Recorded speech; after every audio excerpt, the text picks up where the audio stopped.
Crazy Town Podcast. I'm Jonas. And I'm TNT Dynamite, the explosive one. Let's crack into another one. TNT. Yo.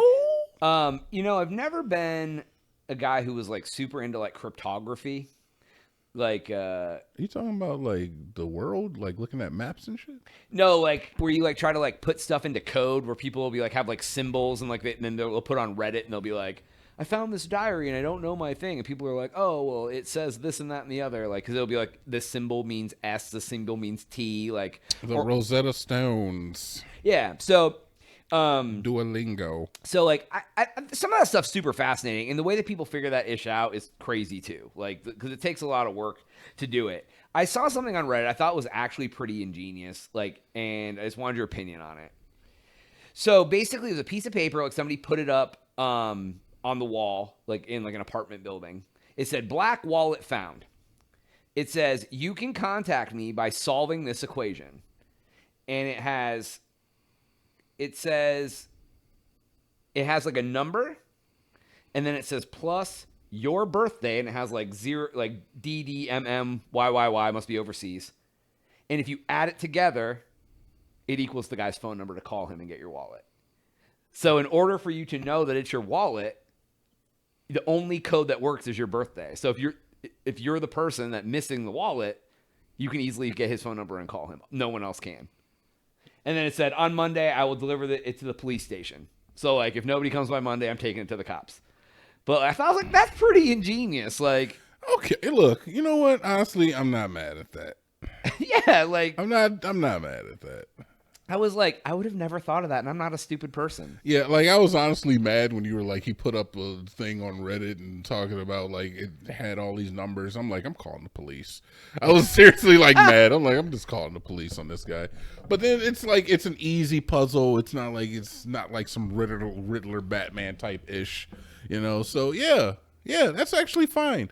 And honestly, that could work in a lot of cases where you find something that's lost or something that might belong to somebody. Yeah, it's like, yeah, but you'd have to know their birthday. He knows the birthday because it was in the wallet. Like, Yeah. you couldn't do it if you didn't know their birthday. Yeah, so. but if you found like a lost child, you could be like, all right, it's five. You just hold on to the kid. It's 500 plus the child's birthday. He told me what his birthday was. Hold on. You got to prove it's your child, man. You should know your child's You're birthday. You're gonna hold on to the kid until Monday? Yeah. What? I'll deliver it to the police department. They're like, you've been just watching this kid for 3 days? Hey, I mean, watching them is subjective. I mean, he's hanging out. Yeah, he's watching, fed. He's playing Switch. Yeah, exactly. So, I don't know, man. Like, I thought that was pretty cool. The other thing that I saw, so, I don't know. You used to watch basketball, right? Like, you used to be pretty big into basketball. Like, I love it. Go Cavs, by the way. Go Cavs. Yeah, so, but you used to be like a big NBA fan, right? I still am an NBA fan. Just don't watch it like I used to. Right, but I mean, obviously, I can't see local games. You were like I watch the NBA guy. Yeah, when we don't have cable, I can't watch Cavs games. I don't really care about anything local here, so I fell out of it a little bit. I've heard, because I haven't I still watch some playoffs. Like if the Cavs are in the playoffs, I'll watch some playoff stuff. Yeah, like the finals, I might catch a game or two or something. But I've noticed and I've heard that basically, like in the NBA, the mid-range jumper is basically non-existent anymore. Like, oh yeah, it's literally like three-pointers and dunks. Layups, and that's all anyone does. It says that's so true. For the 4th season in a row, there's been 30,000 three-pointers made in the NBA. That's crazy. The first comment response was like, they said, "Need a 4-point, that'll juice it up." Honestly, like put it like 4 foot back into a half court. I think they had something like that in the Big 3 league that Ice Cube was doing. Yeah, had like, remember like MTV Rock and Jock? It would be like a 10-point spot they could shoot from. But like, here's the thing: it's like everyone just shoots threes. Like that's like me playing NBA Live 95 on the PlayStation. I would just shoot threes the whole time. Like, they're basically playing a video game now. That'd be like them throwing Hail Marys in the NFL every single play. Like, you're just like, well, what are you going to do? Hail Mary, Hail Mary, Hail Mary, Hail Mary. Like, it's a little bit different because the whole team's dependent on you. You only get so many downs and everything. Yeah. You can just toss up threes all day. I think that a lot of this has to do with Like, if you think about it, like, honestly, the youth, when these kids were growing up, Steph Curry was big. Still is. And yeah, it still is. And whenever you were on the court, it was always either you dunk or you shooting threes. Because everybody, if you ain't tall, you shooting threes. Yeah, everybody's going to be like, you're the greatest player if you're dunking all the time or if you're landing your three shots. That's why you get so many big men shooting threes. You got like tons of big men right now who are like over 7-8 feet tall shooting threes. And you're just like, how are you shooting? That was unheard of back in the day. Shaq couldn't even make a free throw, let alone shooting threes. But still one of the most dominant players. You could definitely dunk. Yeah, he just put his hand in the net. But yeah, you're 100% right, man. Like the hook is dead. The hook is a dead shot. Nobody hooks anymore. The mid-range jumper, and no one's doing a turnaround jumper for 2 points. They're driving to the net. And I guess it kind of makes sense because when you think about it, shooting a 2-point jumper, getting fouled isn't really worth it.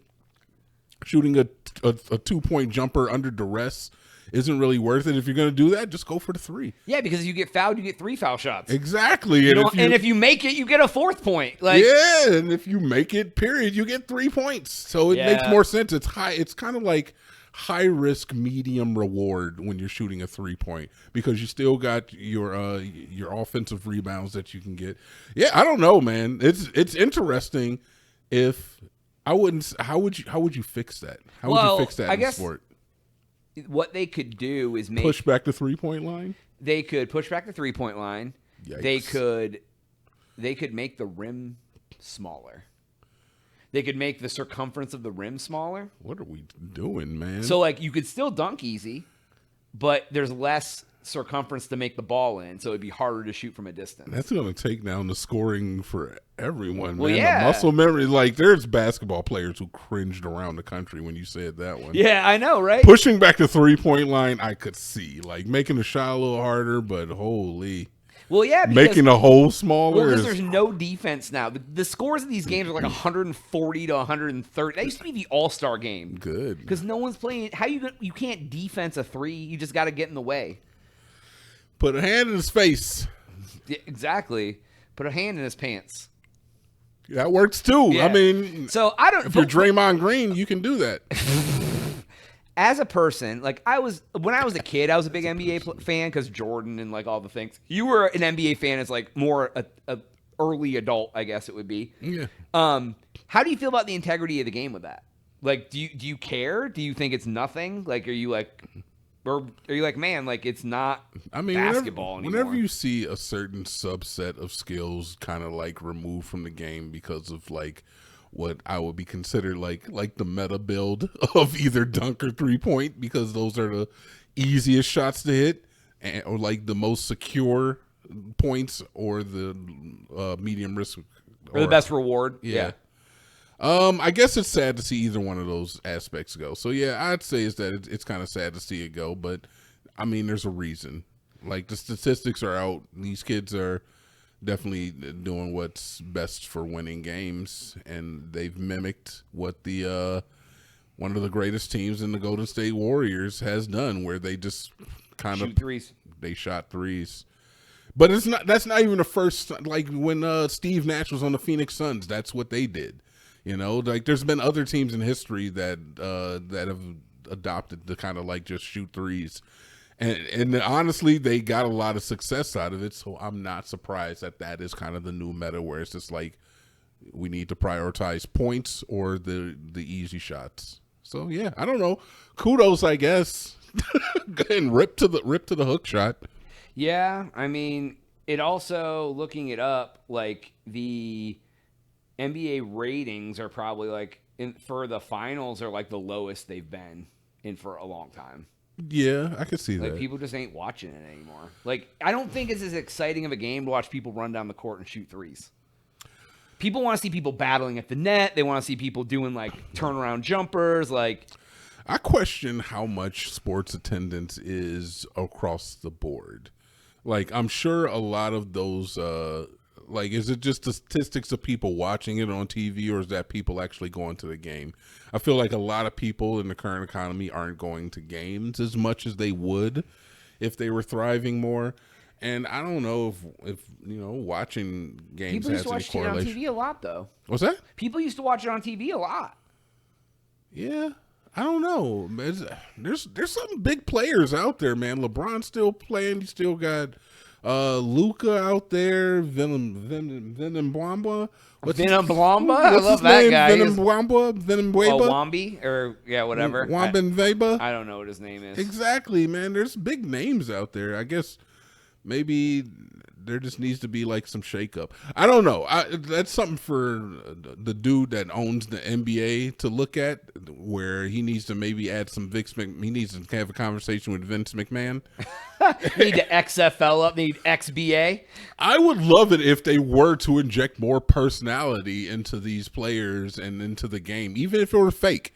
Because like just them doing like post game interviews, that's not. Oh, enough. like they do promos, like they come out like I'm gonna come out there and rip your head off tonight, Yeah. like that kind of stuff. Like when like Ben Wallace and Rodman used to play. Honestly, one of the greatest sports interviews to ever happen is "I'm just here so I don't get fined." Bro, that lives in like we're referencing it right now. That one too. Talking about practice. Yeah, and just like a little bit more personality. Allow your players to be a little bit more candid, and don't fine them for everything that they say. Yeah, I would like that. So they got to figure something out, because I figure if it keeps this route, it's just going to keep going down. People don't want to just watch a 3-point contest. We could always watch the WNBA. Heck yeah, they ain't dunking. So they shoot 2-pointers. Yeah, exactly. So, anyways.